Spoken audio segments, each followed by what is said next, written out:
Hello guys. तो guys अब हम आ गए सब स्पेशल केसेस पे। तो हम लोग केसेस के बारे में डिस्कस करेंगे। अल्टीमेटली कितने केसेस हैं ऐसे स्पेशल? एक तो राइट टू रिटर्न वाला है, एक वारंटी वाला है आपका, और एक है आपका कॉन्ट्रेक्चुअल कॉन्ट्रैक्ट रिन्यूअल ऑप्शन वाला, और आपका फोर्थ है डिस्काउंट वाउचर वाला, और फिफ्थ है आपका लॉयल्टी पॉइंट वाला, और सिक्स्थ है आपका modification in contract with customer वाला, और सेवन्थ है आपका कॉम्बिनेशन ऑफ कॉन्ट्रैक्ट वाला, एट्थ है आपका प्रिंसिपल वर्सेज एजेंट वाला, नाइन्थ है आपका कंसाइनमेंट अरेंजमेंट वाला, 10 बिलियन होल्ड एग्रीमेंट, 11th आपका अकाउंटिंग केस और सर्विस कंसेशन एग्रीमेंट। तो टोटल केसेस ऐसे ऐसे करते हुए हमारे पास हैं बेसिकली 13। ठीक है, 13 स्पेशल केसेस हैं हमारे पास।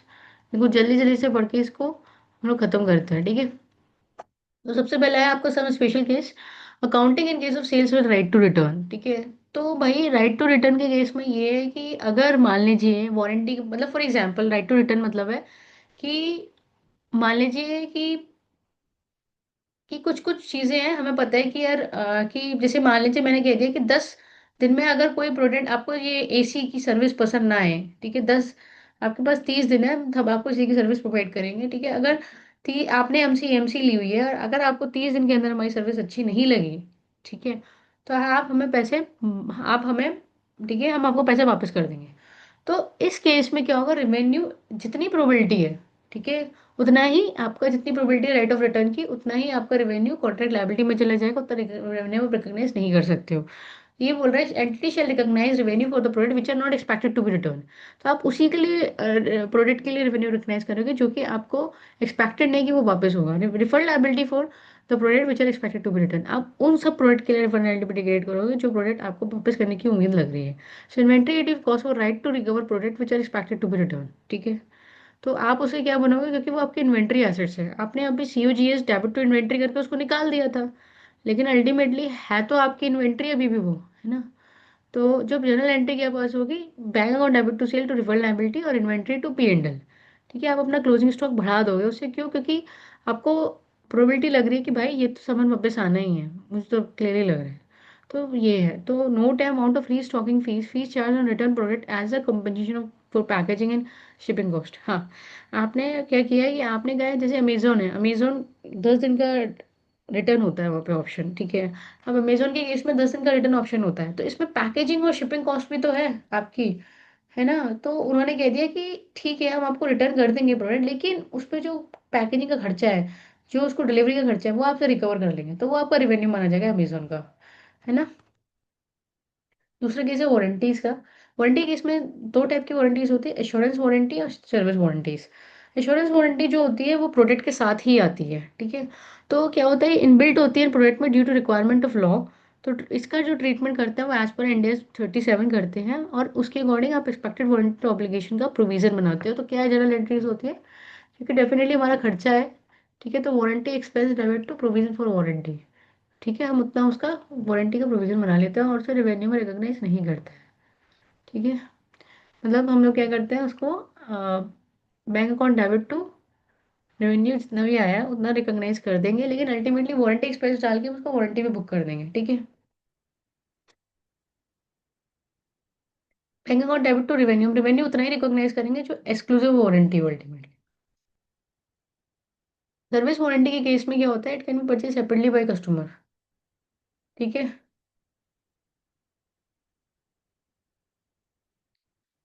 Sorry sorry guys, assurance warranty case में आप रेवेन्यू तो उतना ही पूरा बुक कर दोगे, लेकिन वारंटी की एंट्री डाल दोगे तो वो अपने आप ही उसमें से कट ऑफ हो जाएगा, ठीक है, सेट ऑफ हो जाएगा अल्टीमेटली। सो सर्विस वारंटी जो होती है वो आप सेपरेटली कस्टमर खरीद सकता है, ठीक है। फॉर एग्जांपल लैपटॉप के केस में एक्सटेंडेड वारंटी भी आती है, तो एक्सटेंडेड वारंटी के केस में क्या होगा, आप उसे सेपरेट परफॉर्मेंस ऑब्लिगेशन ट्रीट करोगे, एंड ट्रांजेक्शन प्राइस जो होगा वो इंडिया 115 के स्टेप 4 मतलब अलोकेशन ऑफ ट्रांजेक्शन प्राइस, ठीक है, in SSP of its performance obligation के रूप में ट्रांसफर होगा। ठीक है, थर्ड केस है, अगर रिन्यूअल ऑप्शंस हैं आपके पास, कस्टमर को दिया जाता है, तो उस केस में कितना रेवेन्यू रिकॉग्नाइज होगा। तो for this following steps are needed, calculate total estimated number of customer over the period on the basis of expected renewal date. For example guys, gym membership, ठीक है, जिम मेंबरशिप के case में मैं 3 साल की membership देती हूँ किसी को, ठीक है। 3 साल की मेंबरशिप में मैंने कहा कि पहले साल में तो आपको 10,000 रुपये लगेंगे, दूसरे साल में और तीसरे साल में 8-8 10 रुपये दे देना। ठीक है, तो ठीक है, तो ये सर्विस हो गई आपकी अल्टीमेटली। अब इस केस में क्या है, क्योंकि मैं 3 साल के लिए दे रही हूँ, इसलिए मैं 2 साल 8-8 हज़ार रुपये दे रही हूँ। ठीक है। तो इस केस में हम लोग नंबर ऑफ कस्टमर्स निकालेंगे भाई, कि अगर मेरे पास 100 लोग आते हैं, ठीक है, मुझे मालूम है अगले साल सिर्फ 50% लोग रहेंगे, और फिर उससे अगले साल इसके भी 50% लोग रहेंगे ना, तो मैं नंबर ऑफ कस्टमर निकालूंगी। फिर कैलकुलेट टोटल एस्टिमेट कंसीडर वो the period total estimate number of customers. ठीक है। इसका एग्जांपल दिया हुआ है गुरु वो गाइस। ठीक है friends, calculate amount of revenue to be recognised per customer, total estimate consideration and divided by total estimated customer, any extra amount receive from customer above it calculate sir will be recognised contract liability. ठीक है।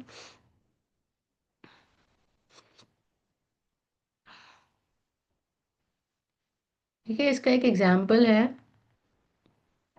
ये मैं आपको दिखा देती हूँ इसका एक example.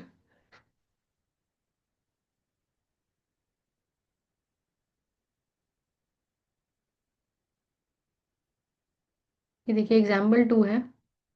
Entity sales gym membership to 7,500 to the customer with an option to renew at discount in second and third year at 6,000 per year. Estimate annual addition rate 50% every year. Determine the amount to be recognized in the first year and amount of contract liability against the option given to customer for renewing their membership. ठीक है, तो guys इसमें आप देख सकते हैं कि भाई सबसे पहले नंबर ऑफ कस्टमर्स कितने रहेंगे, तो 100, फिर सेकेंड ईयर 100 मल्टीप्लाई 50%, फिर थर्ड ईयर, तो टोटल मिला के कितना हो गया 175। ठीक है, ये हो गया 175। ठीक है, फिर आप टोटल कंसिडरेशन लगा लो तो 7,500, फिर 6,000 रुपये, 6,000 रुपये। ठीक है, तो 6 दूनी 12, 12 और 19,500 रुपये। ठीक है। सॉरी सॉरी, ऐसे नहीं होगा, नंबर ऑफ कस्टमर का मल्टीप्लाई भी होगा, तो देखो ये रही, जैसे इसमें लिखा हुआ है ना आपका, तो number as a total estimate number of customer. ठीक है, तो 7,500 मल्टीप्लाई 100, 6,000 मल्टीप्लाई 50 और 6,000 मल्टीप्लाई 25। ठीक है, कितना हो गया आपका, ये हो गया। ठीक है, 12 लाख रुपए, तो 12 लाख रुपए डिवाइड बाई 175, 6,872 आप अलोकेट करोगे प्राइस।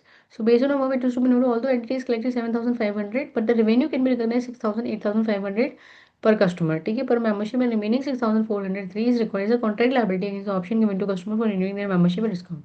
ठीक है गाइस, तो ये हमारा एग्जांपल हो गया। डिस्काउंट वाउचर का ट्रीटमेंट आ गया, तो treat is a separate performance obligations. ठीक है, allocate transaction price in product discount voucher the ratio of their SSP, हम उसको एसएसपी के अकॉर्डिंग बांटेंगे। ठीक है, तो expected amount of next purchase by customer, ठीक है, into discount solely due to customers, और ये हो गया। ठीक है। हम्म। मान लीजिए कि expected amount of next purchase होगी, मैं बताया कि 500 रुपये की तो खरीद ही लेगा ये बंदा। ठीक है, 80% आपका, ठीक है, जिसमें डिस्काउंट जो है वो 10% का है। ठीक है, 10% डिस्काउंट आ गया है। ठीक है, और प्रोबेबिलिटी, प्रोबेबिलिटी मतलब 80% चांसेस है, तो 500 इंटू 10%, 50।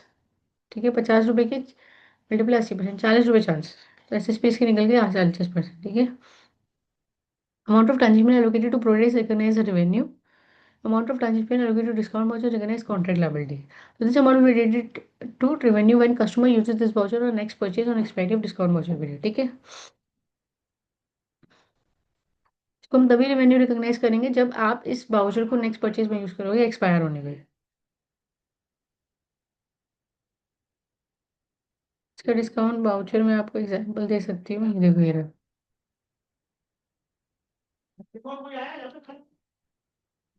इलिस्ट्रेशन 23।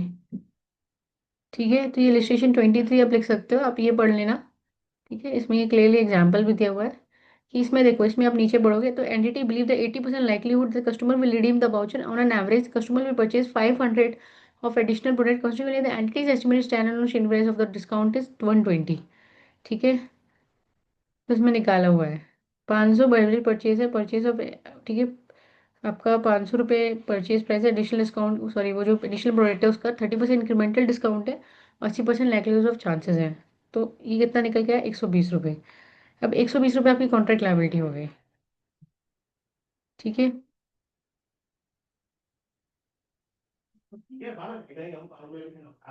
ये स्टैंडर्ड पे डिस्काउंट तो एसएसपी निकल गया 100 120। ठीक है, रिजल्टिंग एलोकेशन इसका हम 1,000 रुपये का लोकेट कर देंगे इसमें एसएसपी में। ठीक है, तो ये होगा आपका ऐसे। ठीक है गाइस, फिर है आपका treatment of loyalty points. Treat it as a separate, इसे सेपरेट परफॉर्मेंस ऑब्लिगेशन ट्रीट करेंगे, अलोकेट करेंगे ट्रांजेक्शन प्रोडक्ट में लॉयल्टी पॉइंट में the ratio of their SSP. ठीक है, लॉयल्टी पॉइंट्स को भी हम एसएसपी में अलोकेट करेंगे। एसएसपी लॉयल्टी पॉइंट का निकालेंगे कैसे? इसमें दिया हुआ है गाइस कि इसमें हम लोगों को दिया हुआ है sales amount points of for each 1 rupee sales or value of each points, ठीक है। So amount of transaction located to produce recognise revenue, ठीक है। Amount of transaction located loyalty points recognise contract liability, तो वो जो भी loyalty point को क्योंकि वो लॉयल्टी पॉइंट फ्यूचर बेस्ड है, तो इसलिए हम उसे कॉन्ट्रैक्ट लायबिलिटी कर देंगे। और जैसे ही लॉयल्टी पॉइंट एक्सपायर होंगे या फिर लॉयल्टी पॉइंट को यूज कर लेगा कस्टमर, तैसे ही हम रेवेन्यू रिकॉग्नाइज करेंगे। This amount will related to revenue and customer redeem this points, ठीक है, on the expiry of loyalty points redeem period, ठीक है। Transfer the year ending estimate only some loyalty point will be redeemed. The amount of contract liability initiated book for loyalty point will be assumed for those estimated points. ठीक है, तो कोई भी last में at the year and में estimate करें कि कौन से लॉयल्टी पॉइंट है जो कि हम कितने हम लॉयल्टी पॉइंट रिडीम हो जाते हैं।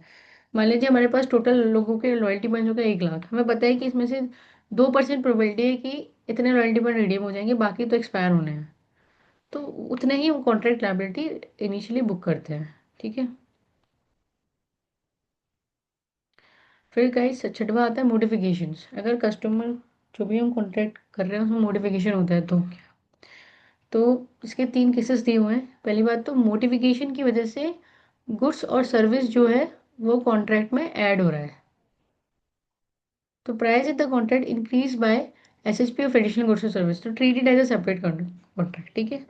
और जो प्राइस भी है वो भी एसएसपी के बेसिस पर है। तो प्राइस अगर एसएसपी के बेसिस पे और मॉडिफिकेशन की वजह से एडिशनल गुड्स और सर्विसेज हो रही है, दोनों कंडीशन सेटिस्फाई हो रही है, तो इसे सेपरेट कॉन्ट्रैक्ट बोलोगे, ठीक है। Modification result in change in the price of existing goods और सर्विस, मॉडिफिकेशन की वजह से प्राइस में ही चेंज हो रहा है लेकिन सिर्फ एग्जिस्टिंग गुड्स और सर्विस की वजह से, ठीक है। और modification result in additional additions of goods और service in the contract but price in the contract not increase by SSP of additional goods, ठीक है। मॉडिफिकेशन की वजह से गुड्स का एडिशन तो हो रहा है लेकिन प्राइस तो इंक्रीज नहीं हो रहा है, ठीक है। तो फिर क्या करोगे आप? टर्मिनेट करोगे ओल्ड कॉन्ट्रैक्ट को और नया कॉन्ट्रैक्ट बनाओगे, ठीक है। ये होगा। और कंसेशन कैसे रिकॉग्नाइज करोगे उसकी? Over the period of time, जो ऐसी जैसी परफॉर्मेंस ऑब्लिगेशन सेटिस्फाई होती थी, ठीक है। तो दोनों कंडीशन अगर सेटिस्फाई मतलब गुड्स की एडिशन भी हो रही है, एग्जिस्टिंग नहीं बढ़ रहा है, गुड्स की एडिशन हो रही है, ठीक है। मैंने कहा भैया कि आप एक काम करो, आप अगर बिल्डिंग बना रहे हो तो मेरी दूसरी जो बिल्डिंग है वो भी बना देना, तो गुड्स की एडिशन हो गई, है ना। दूसरा आपका क्या हुआ, उसका जो एसएसपी है भाई कि इंटीरियर ऐसा वाला इंटीरियर चाहिए आपको तो अलग प्राइस लगता है, तो एसएसपी भी बढ़ रही है, तो सेपरेट कॉन्ट्रैक्ट हो गया, ठीक है। दूसरा आपका केस 2 हो गया कि भाई सिर्फ एग्जिस्टिंग गुड्स में एडिशन हो रहा है या फिर आपके प्राइस में चेंज नहीं हो रहा है, मतलब आपका प्राइस चेंज हो रहा है केवल कि भाई साहब, ठीक है, एनुअली इंक्रीज इतना हो जाएगा क्योंकि कॉस्ट बढ़ गई है, तो प्राइस में चेंज हो रहा है, ठीक है। मटेरियल की कॉस्ट बढ़ गई है 6 महीने बाद, लेकिन गुड्स तो वही है, तो फिर आप टर्मिनेट कर दोगे, नया कॉन्ट्रैक्ट बना लोगे। अब यहाँ पे थर्ड क्वेश्चन, ये थर्ड केस ये है।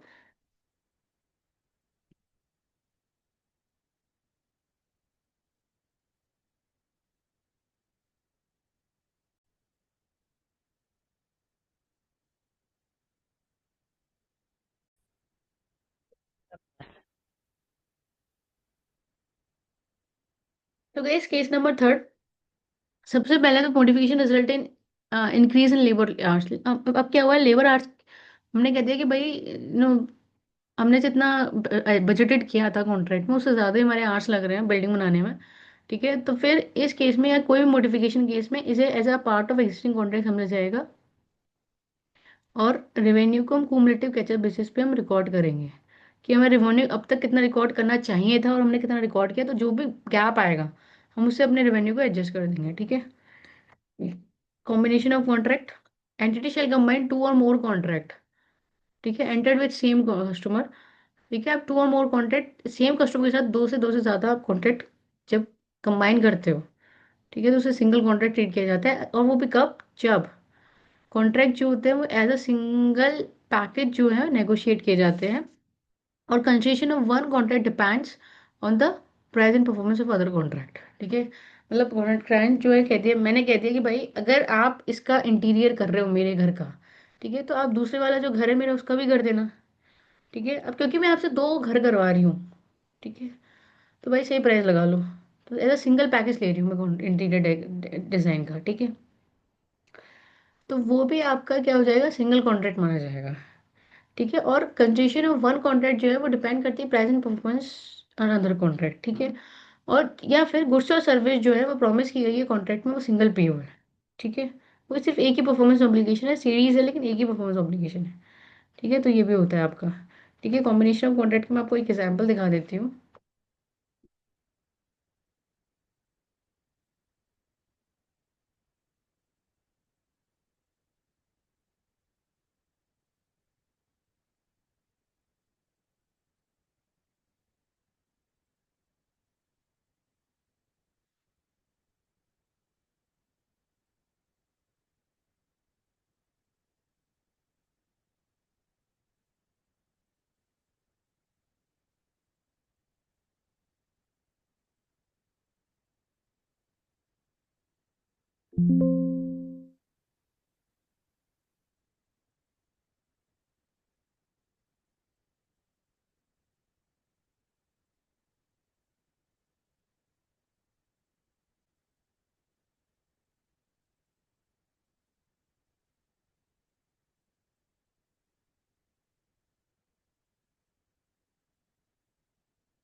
ठीक है, ये जो है आपका एग्जाम्पल लिमिटेड में मॉडिफाइड कॉन्ट्रैक्ट,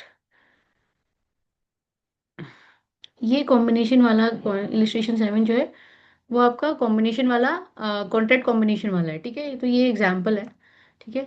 हाँ, तो अब हम आते हैं प्रिंसिपल वर्सेस एजेंट पे। If entity is performing as a principal, तो प्रिंसिपल, अगर एंटिटी प्रिंसिपल है तो क्या होगा, जो भी ग्रॉस अमाउंट है वो रेवेन्यू रिकॉग्नाइज होगा, ठीक है। और अगर एंटिटी एजेंट है तो आपका जो रेवेन्यू रिकॉग्नाइज होगा वो नेट अमाउंट जो होगा वो आपका जो कमीशन है, ठीक है, तो वो रेवेन्यू रिकॉग्नाइज होगा। If any of the following condition, any है, ठीक है, अगर एनी कोई भी कंडीशन सेटिस्फाई है तो आपको प्रिंसिपल ट्रीट किया जाएगा।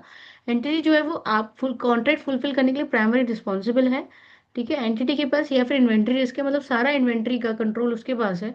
इन्वेंट्री अगर लूज हो जाती है तो वो भी वही बियर करेगा, ठीक है।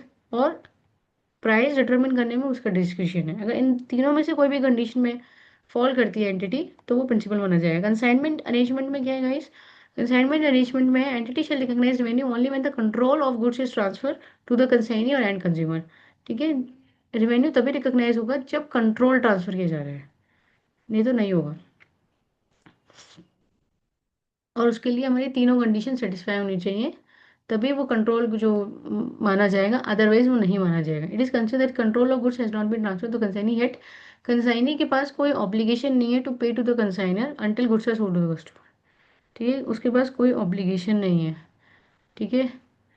जब तक गुड्स कस्टमर को बेचा नहीं जाता तो कंसाइनी को कोई ऑब्लिगेशन नहीं है, ठीक है। और कंसाइनर जो है वो एबल है, ठीक है, तीनों कंडीशन एक साथ, ठीक है। और कंसाइनर जो है वो एबल है, मतलब को कंसाइनी से गुड्स के रिटर्न के बारे में कि मुझे तुम गुड्स वापस कर देना जब भी मैं कहूँ, ठीक है। तो डेफिनेटली वो जो है वो कंसाइनी अरेंजमेंट है। कस्टमर और consignee is able to require customer to transfer goods to any other party, मैं चाहती हूँ कि मेरा कंसाइनी किसी और को ट्रांसफर कर दे जैसे ही मैं कहूँ, तो ये तीनों कंडीशन सेटिस्फाई हो जाएंगे तब वो कंसाइनी अरेंजमेंट कंसाइनमेंट अरेंजमेंट माना जाएगा, ठीक है। ठीक है? तो तभी कंट्रोल ट्रांसफर होगा, तभी होगा bills and hold agreement. Entity bills a customer for a product और delivery product has not been done yet, ठीक है। एंटिटी जो है वो एंटिटी कस्टमर को बिल कर रही है, बट डिलीवरी जो है प्रोडक्ट की वो डन नहीं हुई है, ठीक है। मतलब बिल एंड होल्ड एग्रीमेंट है। मान लीजिए किसी कस्टमर ने मुझे कह दिया कि भाई मैं आपको बिल कर देता हूँ, लेकिन ये जो प्रोडक्ट है वो मेरे पास ही, मतलब जो कस्टमर कह रहा है कि मेरे आप अपने पास ही प्रोडक्ट रखो, ठीक है, आप मुझे बिल कर दो, ठीक है, लेकिन डिलीवरी अभी मत करो, ठीक है। तो वो बिल एंड होल्ड एग्रीमेंट तभी माना जाएगा जब आपका कंट्रोल ट्रांसफर हो जाएगा कस्टमर को। In this case if all of the three following three condition are fulfilled then will be considered as control as transfer to customer. Customer requested entity to bill and hold, customer ने request किया है, ठीक है, या आप इसे bill and hold कर दो, मेरे को बिल कर दो, ठीक है, मैं पैसे भी दे दूंगा लेकिन कंट्रोल, ठीक है, आप मेरी तरफ से होल्ड रखो इसको, तो bill and hold arrangement. Product जो है वो सेपरेटली आइडेंटिफाइड है, और इमीडिएट डिलीवरी के लिए बिल्कुल तैयार है, रखा हुआ है मेरे पास गोडाउन में तैयार है। और एंटिटी के पास कोई एबिलिटी नहीं है कि वो उसको यूज कर सके।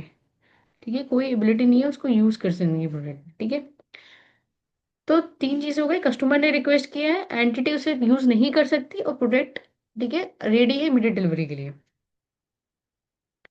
ठीक है, तो भाई ये जो है सेपरेट पीओबी हो सकते हैं ना, पार्ट ऑफ एंटिटी। ठीक है, जैसे मान लो वो कहेगा कि आप मेरे पास रखवा तो रहे हो, लेकिन कस्टमर सर्विस चार्ज लेंगे भाई, गोडाउन में रखवाऊंगा, सेफ्टी रखवाऊंगा, तो कौन देगा पैसा इसका। ठीक है, तो accounting in case of service concession arrangement, अब ये हमारा पॉइंट आ गया इसमें भी, 11वां पॉइंट है सर्विस कंसेशन अरेंजमेंट। तो उसमें कैसी हम एंट्री करते हैं, so it's arrangement in which entity enter into a contract with customer for construction and operating infrastructure और फॉर पब्लिक सर्विस। ठीक है, हम क्या कर रहे हैं, और जो एंटिटी जो ऑपरेटर है वो एंटर कर रहा है, ठीक है, गवर्नमेंट के साथ कि हम कंस्ट्रक्ट करेंगे, हम ये ऑपरेट करेंगे। ठीक है, जैसे टोल रोड हो गया, infrastructure consider operated by entity for government is not a PP of entity. ठीक है, प्रॉपर्टी प्लांट कंपनी का नहीं है, वो उसके बिहाफ पे, गवर्नमेंट के बिहाफ पे कर रहा है जो कर रहा है। ठीक है, गवर्नमेंट जो कहेगी उसको वो करना पड़ेगा, क्योंकि कंट्रोल ट्रांसफर कर दिया है बना के उसने, एंटिटी एंटिटी ने गवर्नमेंट को कंट्रोल ट्रांसफर कर दिया। अब गवर्नमेंट कह रही है कि हमारे पास इतना पैसा नहीं है तुम्हें देने के लिए, तुमने ये टोल वगैरह सब बनाया है, इंफ्रास्ट्रक्चर खड़ा किया है, एक काम करो तुम टोल से ही रिकवर कर लो पैसा। ठीक है, तो ये है। तो अकाउंटिंग कैसे होती है, अगर एंटिटी के पास right to receive fix amount है कैश है गवर्नमेंट से, तो वो right to receive fix amount को आप फाइनेंशियल एसेट्स बोल दोगे एज पर, क्योंकि वो तो बाद में मिलेगा ना पैसा। राइट टू रिसीव तो अभी जनरेट हो गया जैसी जैसी चीजें कंप्लीट होती जा रही है। ठीक है, तो 109 के अकॉर्डिंग जनरल एंट्री क्या होगी, financial assets debit to sales. Debtors को ये लोग फाइनेंशियल एसेट्स बोलते हैं। ठीक है, और टू सेल्स मानी जाएगी हमारी। ठीक है, at fair value concession construction service. Cylinder operation phase क्या होगी, financial assets debit to finance income, क्योंकि हमें पैसा अभी तो मिल नहीं रहा है, तो उस पर इंटरेस्ट भी अनवाइंड होती जा रही है। ठीक है, financial assets debit to sales. ठीक है, income related to service operation at fair value. Bank account debit to, ठीक है, मतलब पेमेंट रिसीव फ्रॉम गवर्नमेंट, जब पेमेंट रिसीव हो जाता है फाइनेंशियल एसेट्स से, तो हम लोग करते जाते हैं। ठीक है, रिकॉर्ड करते जाते हैं। अगर एंटिटी के पास राइट टू कलेक्ट है toll from user of public infrastructure, तो उस केस में क्या होगा, तो आप क्या करोगे, राइट टू टोल को, क्योंकि वो आपके फाइनेंशियल एसेट्स इंटेंजिबल एसेट्स हो गई, ये तो intangible assets as per India 38 आप ट्रीट करोगे। और उसके इसमें जनरल एंट्री क्या होगी, intangible assets debit to sales at the fair value construction. Journal entry operation phase में क्या होगी, अमोर्टाइजेशन, उसका इंटेंजिबल एसेट का अमोर्टाइज करोगे तो amortise debit to intangible assets. ठीक है, और बैंक डेबिट टू सेल करोगे जैसे जैसे हमें पैसा रिसीव होता जाएगा। ठीक है, अब आ गया आपका रीपर्चेज एग्रीमेंट। रीपर्चेज एग्रीमेंट में क्या है गाइस, ठीक है, रीपर्चेज एग्रीमेंट में मान लीजिए मैंने किसी पर्सन से डील किया कि एसी का, ठीक है, कि आप ये एसी ले लो। ठीक है, लेकिन 10, ठीक है, लेकिन 10 महीने बाद एसी मुझे वापस कर देना।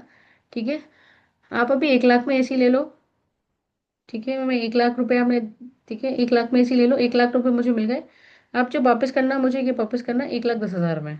ठीक है, repurchase agreement ultimately control transfer नहीं हुआ, वैसे कहते हैं निगोशिएट। इसमें भी तीन होते हैं आपके, होता है forward agreement, call option, put option. ठीक है, entity sell the goods but promise to purchase, लेकिन प्रॉमिस टू रिपर्चेज आपका फिक्स प्राइस में, फिक्स डिबेट में हो रहा है।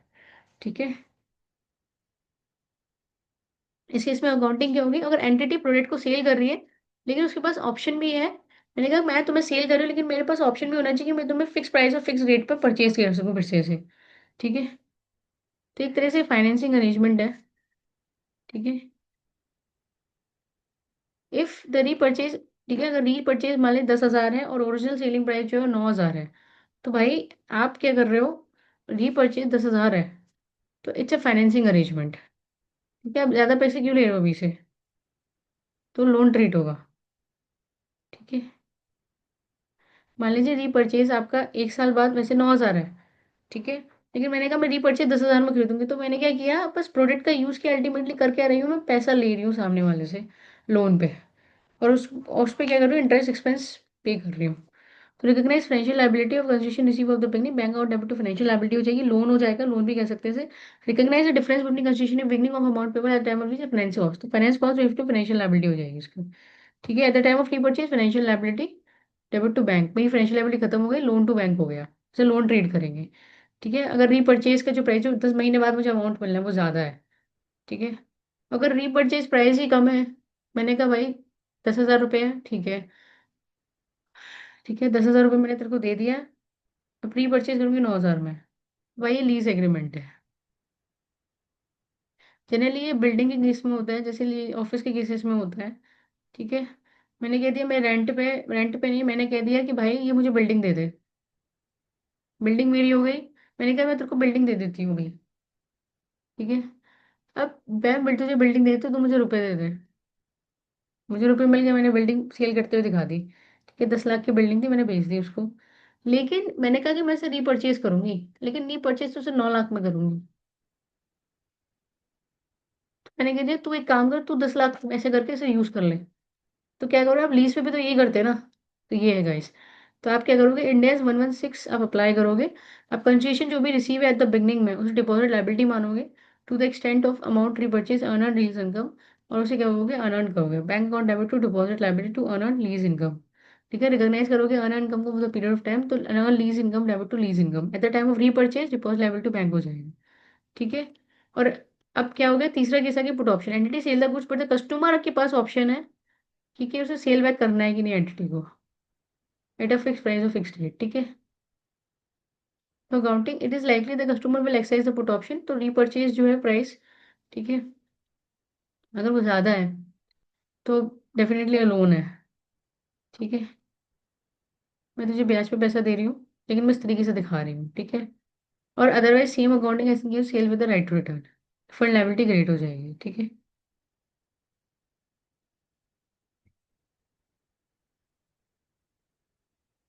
If repurchase option not exercised on purchase, then balance in the financial liability will be transferred to revenue. अगर ये exercise ही नहीं हुआ तो भाई रेवेन्यू कहलाएगा। ठीक है। अब आती है कॉन्ट्रैक्ट कॉस्ट। ठीक है, इसमें दो टाइप के कॉन्ट्रैक्ट है, एक कॉन्ट्रैक्ट एक्विजिशन कॉस्ट, एक कॉन्ट्रैक्ट फुलफिलमेंट कॉस्ट। ठीक है, contract acquisition cost some cost होती है, cost income whether contract is done or not. वो होनी है। मान लो आपने वायबिलिटी चेक करवाई कि जो कस्टमर के साथ एंड है वो पैसे पैसे देगा ही नहीं, तो उसकी बैलेंस शीट P&L मंगवा ली, सब मंगवा ली। ठीक है।